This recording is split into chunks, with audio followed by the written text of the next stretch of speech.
बनाने की शक्ति को वापस ले लेता है। बड़े संक्षेप में 4 बिंदु पे बात करना चाहते हैं। ये तो आप जब डिटेल पॉइंट पे आप तो ये संविधान की 7वीं अनुसूची के तहत सेवाएं राज्य का विषय है, इसलिए एनसीटी विधानसभा को एनसीटी की सेवाओं से संबंधित सभी विषयों पर बिना किसी गतिरोध अड़चन के कानून पारित करने का अधिकार होना चाहिए था। इस प्रकार यह विधेयक संविधान का स्पष्ट उल्लंघन है, क्योंकि अनुच्छेद 239 के स्पष्ट रूप से दिल्ली विधानसभा को राज्य और समवर्ती सूची में सूचीबद्ध मामले पर कानून बनाने की शक्ति प्रदान करता है। इससे संविधान की अपेक्षा करने और उच्चतम न्यायालय की अनदेखी करने में केंद्र सरकार की दृष्टिकोण को बारे में गंभीर प्रश्न उठता है। इस विधेयक का उद्देश्य उच्चतम न्यायालय की फैसले से ज्यादा स्थापित दिल्ली सरकार के अधिकार और उसकी स्वतंत्रता को कम करने का है। उच्चतम न्यायालय के फैसले को बदलने की कोशिश कर और दिल्ली सरकार के मामले में हस्तक्षेप कर केंद्र सरकार संघवाद के सर आई राइज टू आप बोलना जब बिल पे डिबेट हो तो आप जितनी देर कहेंगे आपको पर्याप्त मौका देंगे। आप अभी विषय क्या है कि विधायी पावर है नहीं, ये विषय है ना, आप विद्वान है ना। हाँ बोले आप, हाँ बोलने का जब इच्छा जब तो भी नहीं बोलने का मौका मिलेगा। आपको पर्याप्त ये क्या बात है सर? बोलेंगे सर ये 4 संक्षिप्त 4 बिंदु पे सर, एक बिंदु आप पता नहीं आप माइक दिया माइक चालू है आपका? नहीं, ये तो अभी चालू किया सर, दोबारा पढ़ना पड़ता है। आदत मत बनाओगे हमेशा। इस विधेयक का उद्देश्य उच्चतम न्यायालय की फैसले से यथा स्थापित दिल्ली सरकार के अधिकार और उसकी स्वतंत्रता को कम करना है। उच्चतम न्यायालय की फैसले को बदलने की कोशिश कर और दिल्ली सरकार के मामलों में हस्तक्षेप कर केंद्र सरकार संघवाद के उस महत्व को कमजोर करना चाहती है जो हमारी मजबूत और कार्यात्मक लोकतंत्र के लिए आवश्यक है। 3 नंबर सर, आप विधायक और अध्यादेश उच्चतम न्यायालय की इस फैसले को निष्प्रभावी करने का प्रयास करते हैं, जिसमें दिल्ली सरकार की शक्तियां को बहाल करते हुए कहा गया था कि अगर सरकार को अपने नौकरों पर नियंत्रण नहीं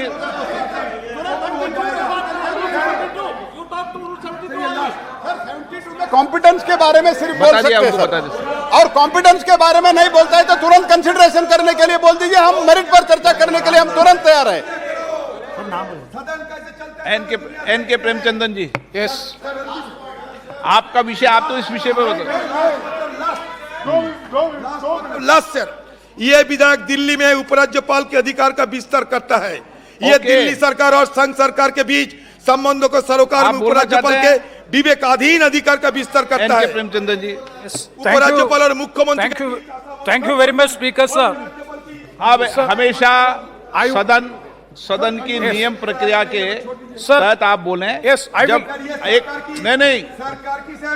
नहीं माननीय आप नेता हैं, मैं पर्याप्त अवसर आपको पर्याप्त समय दूंगा जब बिल पर डिटेल चर्चा होगी, कोई दिक्कत नहीं।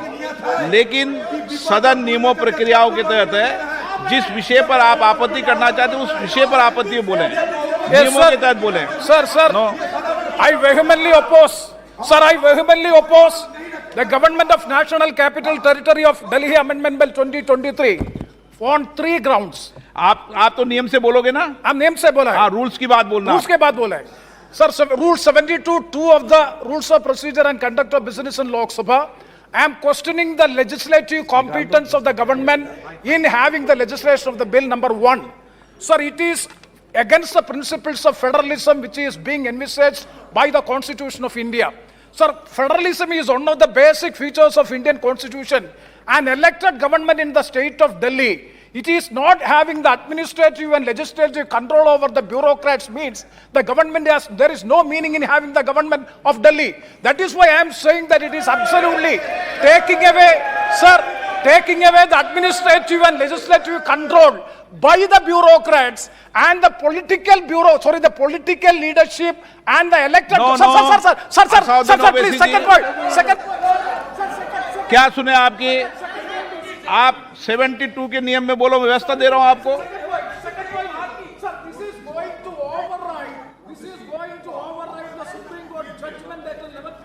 2023 Government of NCT Delhi versus Union of India. Sir, let me read the Supreme Court judgment.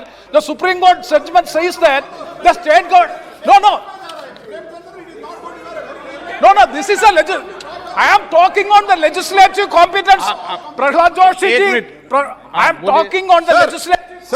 Sir, Rule 72 says, if a motion to leave the introduced the bill is opposed, the speaker, if thinks fit, after permitting the brief statement from the member who opposes the bill, the motion and the member who moved the motion may without further debate put to the motion, provided that where the motion is opposed on the ground that bill initiate the legislation outside the legislative competence of the house, the speaker may permit the full discussion. Sir, it doesn't,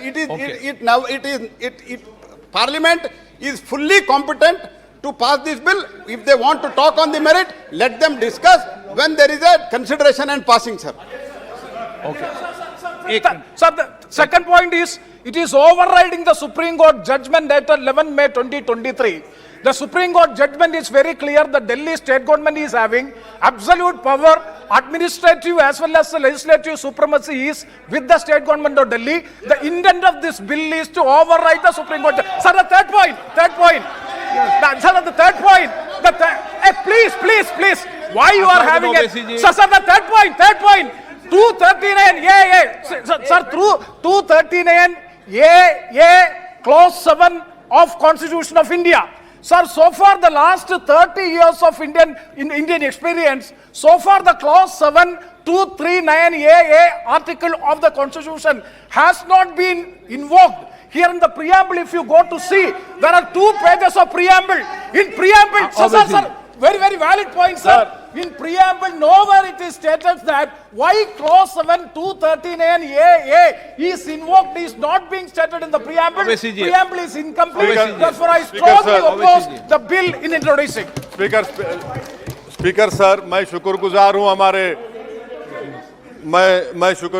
हमारे opposition leader का कि बगैर प्रधानमंत्री के house चलने दिया sir. इन्होंने बगैर प्रधानमंत्री के हाउस चलने दिया, इनका शुक्रिया अदा करता हूं सर। तो ये चेस और लूडो का खेल हो रहा है सर, उधर से चेस खेला जा रहा है, इधर लूडो खेला जा रहा है सर। मैं इसलिए अपोज कर रहा हूं कि ये आर्टिकल 123 का वायलेशन है। एक सिंपल बिल से आप संविधान को अमेंड नहीं कर सकते। तीसरा, ये theory of separation of powers का वायलेशन है। चौथा ये है कि सर, सुप्रीम कोर्ट का 4 जुलाई 2018 का 5 जजेस का जजमेंट है। तो इसीलिए मैं ये कहता हूं कि ये इस हाउस को लेजिस्लेटिव कॉम्पिटेंस नहीं है, इसलिए मैं इस बिल की मुखालिफत कर रहा हूं। अब जबकि हमारे लीडर ऑपोजिशन ने अलाउ कर दिया बगैर प्रधानमंत्री के, मेरी आपसे गुजारिश है सर, मैं डिवीजन पूछूंगा, अब डिवीजन कराइए। स्वागत Rai ji. Sir, with all the vehemence at my command, I beg to oppose the National Capital Territory of Delhi Amendment Bill 2023. As has been mentioned before, that this bill is well outside the legislative competence of Parliament, because the Supreme Court passed a judgment in CA number 2357 of 2017 on 11th May 2023 in the matter of government of NCT of Delhi versus Union of India. Now, to override the Supreme Court judgment, the government has brought forward a bill. This is totally autocratic. It abrogates. Sir, हो जाएगा sir. Sir, अब प्रेमचंद्रन को 4 बार मौका दिया, मुझे भी 1-2 बार दीजिए। Sir, वो complete. Sir, I want to say that this is total abrogation of the legislative power of the Union Capital Territory of Delhi under Article 239A of the Constitution. कल आपको पर्याप्त मौका दूंगा, चलाओ सदन, पूरा सबको मौका देंगे। अध्यक्ष पूरा समय, कल आप सबको पूरा समय दूंगा। अध्यक्ष महोदय, ये बिल पूरी तरीके से गैर कानूनी है। कानूनन बात करो। ये पूरी तरीके से गैर कानूनी है। आपको भी पता है, page 772 of colon Safdar practice and procedure of parliament एक में मिनट मुझे कंप्लीट करनी थी। एक मिनट बैठिए।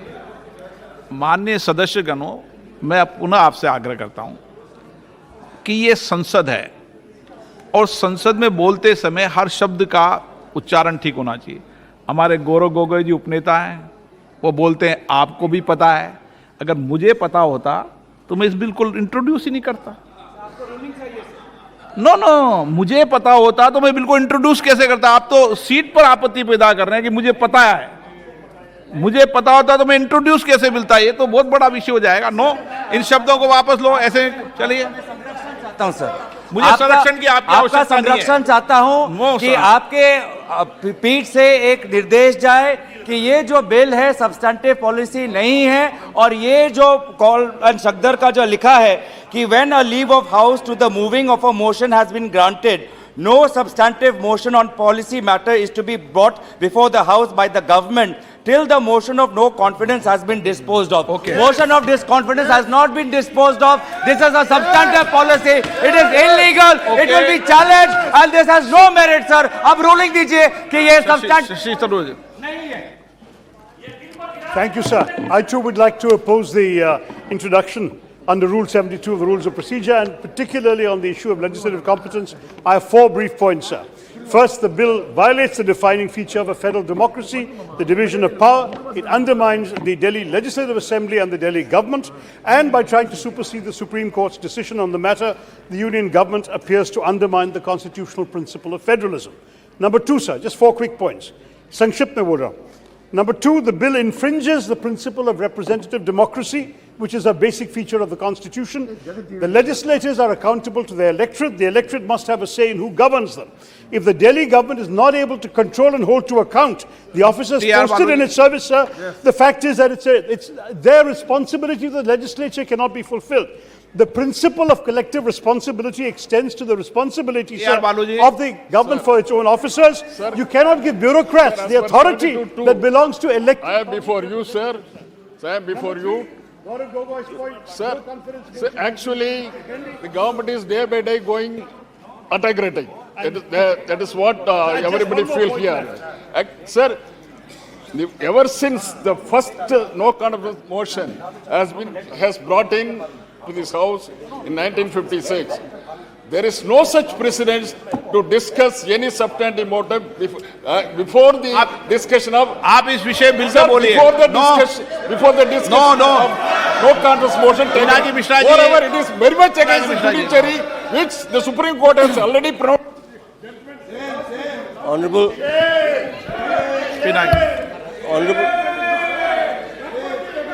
Pinaki Mishra ji. Honorable Speaker, sir.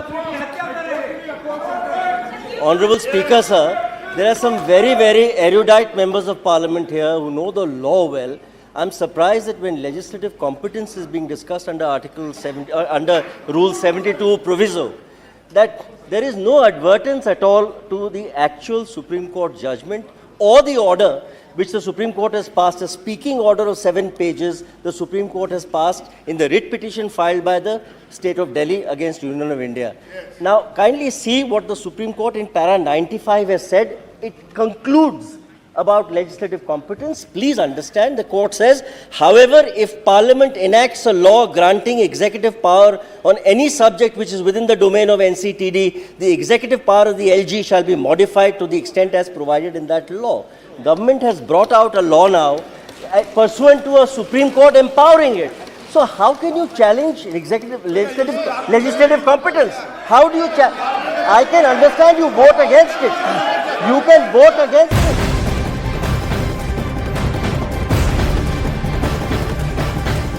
Mumbai economic corridor Maharashtra को मध्य प्रदेश और उत्तर भारत के अन्य राज्यों से जोड़ेगा। वेस्टर्न डेडिकेटेड फ्रेट कॉरिडोर, ये महाराष्ट्र और उत्तर भारत के बीच रेल कनेक्टिविटी भी बिल्कुल बदल जाएगी। महाराष्ट्र को तेलंगाना, छत्तीसगढ़ और अन्य पड़ोसी राज्यों से जोड़ने के लिए जो ट्रांसमिशन लाइन नेटवर्क बिछाया गया है, उससे भी महाराष्ट्र के उद्योगों को नई गति मिलने वाली है। ऑयल और गैस पाइपलाइन हो, औरंगाबाद इंडस्ट्रियल सिटी हो, नवी मुंबई एयरपोर्ट हो, सेंद्र बिडकिन इंडस्ट्रियल पार्क हो, ये महाराष्ट्र की अर्थव्यवस्था को नई गति देने का सामर्थ्य रखते हैं। साथियों, हमारी सरकार राज्य के विकास से देश के विकास के मंत्र को लेकर चल रही है। विधि बनाने की संसद की शक्ति का अल्पीकरण नहीं हो सकता। इसका मतलब है हमारे संविधान ने इस सदन को संपूर्ण सत्ता दी है कि दिल्ली राज्य के लिए किसी भी कानून को लेकर आने की। दूसरा मुद्दा उठाया गया सुप्रीम कोर्ट के जजमेंट का, जो हमारे माननीय सांसद बीजेडी के बताया। सर्वोच्च न्यायालय के पैरा 6 जजमेंट के पैरा 6, 95 और पैरा 164 F, इसके संबंध में सर्वोच्च न्यायालय ने स्पष्ट किया है कि संसद दिल्ली संघ राज्य क्षेत्र के लिए कोई भी कानून बना सकता है। अतः ये सारे जो ऑब्जेक्शन लिए गए हैं वो राजनीतिक है, इसका कोई संवैधानिक आधार नहीं है। संसद के नियमों के आधार पर भी इसका कोई आधार नहीं बनता है। इसीलिए इस बिल को संसद के सामने पेश करने की अनुमति दी जाए। माननीय सदस्य, मैं आपको फिर कह रहा हूं, आपको पर्याप्त मौका दिया, आपका ये व्यवहार उचित नहीं है। मैं फिर बता रहा हूं आपको, देश पूरा देख रहा है, आप संसद के अंदर इस तरीके का व्यवहार करते हैं, ये उचित नहीं है। प्रश्न है कि विधेयक को प्रस्तावित करने की अनुमति प्रदान की जाए। जो सदस्य इसके पक्ष में हाँ गए, जो सदस्य विरोध में ना गए, मेरे विचार में निर्णय हाँ वालों के पक्ष में, हाँ वालों के पक्ष में। माननीय मंत्री जी विधेयक को प्रस्तावित करें। श्री नित्यानंद राय महोदय, मैं विधेयक प्रस्तावित करता हूं।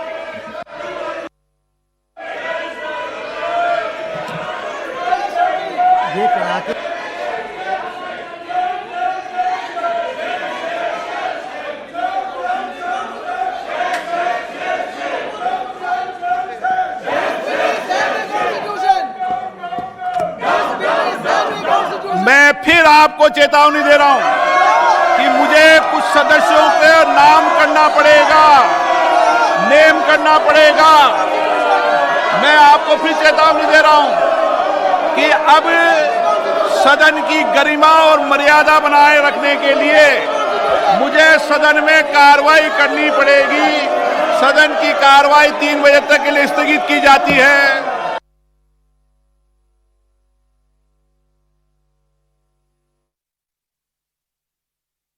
और इस वक्त की बड़ी खबर आपको बता दें, लोकसभा 3 बजे तक के लिए स्थगित की गई है, लेकिन दिल्ली अध्यादेश बिल लोकसभा में पेश किया गया। लगातार विपक्ष की तरफ से हंगामा किया गया। गृह राज्य मंत्री नित्यानंद राय ने इसे पेश किया है, लेकिन देखिए गृह मंत्री अमित शाह ने सीधे सीधे कहा कि देखिए हर किसी को अधिकार है बोलने का, लेकिन आप पहले सुनिए कि हम क्या बोलना चाह रहे हैं।